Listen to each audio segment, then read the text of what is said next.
BFM Business, Intégral Placement, les réponses aux questions. Et la question de Jacques, il nous écrit de Paris. Il constate que les marchés touchent des records et il craint une possible rechute des marchés actions. Il se demande du coup s'il vaut mieux pas miser sur les obligations d'entreprise. Est-ce que les obligations d'entreprise ne sont pas plus attractives aujourd'hui que les actions ? C'est l'inverse, c'est plutôt parce qu'elles sont pas très attractives, les obligations d'entreprise et les obligations en général, qu'on va acheter des actions. C'est-à-dire que les rendements sur les obligations d'entreprise, les mieux notés, alors là ils sont vraiment tout à fait proches des emprunts d'État. On est à moins de 2%. On est obligé d'aller chercher du rendement du côté du high yield, hein, des obligations haut rendement. Alors ce sont pas des obligations totalement pourries. C'est pas.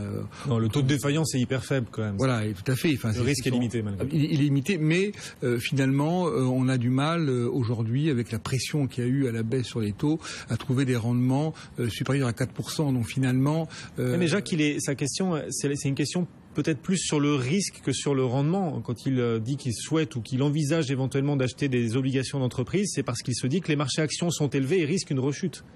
Il cherche à se couvrir contre la volatilité et contre le risque. Les marchés actions sont élevés, c'est risqué, mais les taux sont bas et c'est également risqué. Donc s'il y a une tension sur les marchés, on aura également une répercussion assez rapide sur ces obligations d'entreprise qui vraiment se sont rapprochées de niveau plancher.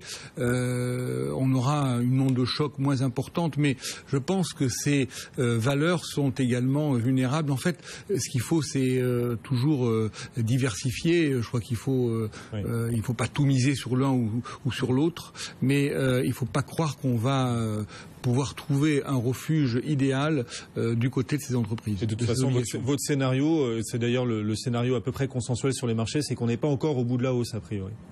Oui, on a encore du potentiel devant nous sur les actions.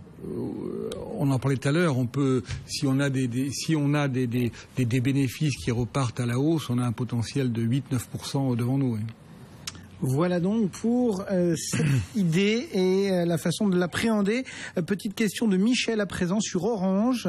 Michel remarque que le titre gagne plus de 40% depuis le 1er janvier et il se lamente, il a raté la hausse et il se demande s'il est encore temps d'essayer d'en profiter.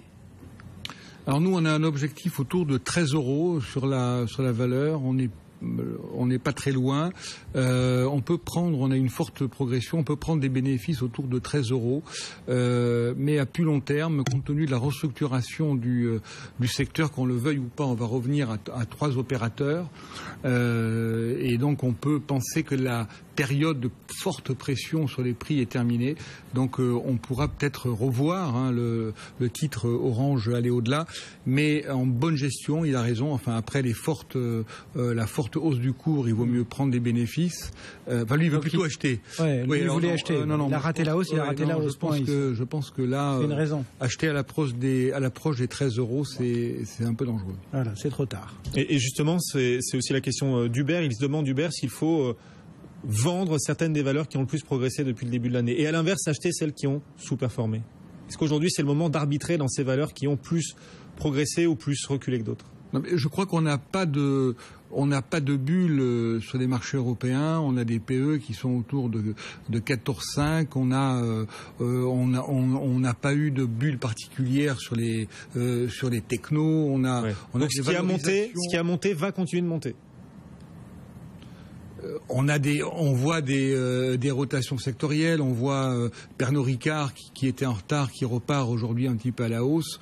On a un marché assez porteur, donc on va avoir des rotations sectorielles, mais j'ai pas l'impression qu'on a eu des hausses absolument incontrôlées. On parlait des bulles tout à l'heure qui finalement ont été assez raisonnables. Ils foncent pas dans le mur. Donc je pense qu'il n'y a pas de prise de bénéfices urgente à prendre. Effectivement, peut-être sur Orange, au-delà de 13 € à court terme, on aura peut-être du mal à continuer sur cette lancée. Bon, mais écoutez, voilà, pour le titre Orange qui n'a plus beaucoup de valeur à gagner et ce premier semestre qui a déjà bien progressé. Bruno est à Nantes et il remarque que les valeurs décotées, il entend d'ailleurs, et beaucoup de gérants nous ont dit ça depuis quelque temps, que ça devenait dur de trouver des valeurs décotées. Et du coup, il voulait savoir si vous en aviez encore en magasin à recommander. Parce que certains nous disent depuis une petite 8-10 jours que non, là maintenant ça y est, ça a eu payé mais ça paye plus. Ouais, les Veolia, les Vinci, tout ça, c'est effectivement toutes les utilities. Ça existe encore les valeurs décotées ? Non, c'est assez compliqué. À mon avis, le seul secteur qui est encore décoté, c'est la banque. On y revient toujours.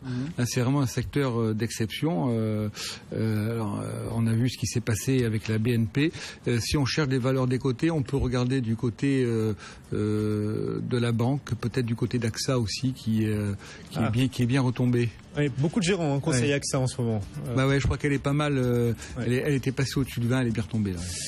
Les conseils de Roland Laskin et les réponses à toutes vos questions. Roland de la lettre des placements. Merci beaucoup. On se retrouvera très bientôt, Roland, dans Intégral Placement. Continuez bien sûr de nous interroger sur notre site bfmbusiness.com où on vous répond chaque jour à 12h10.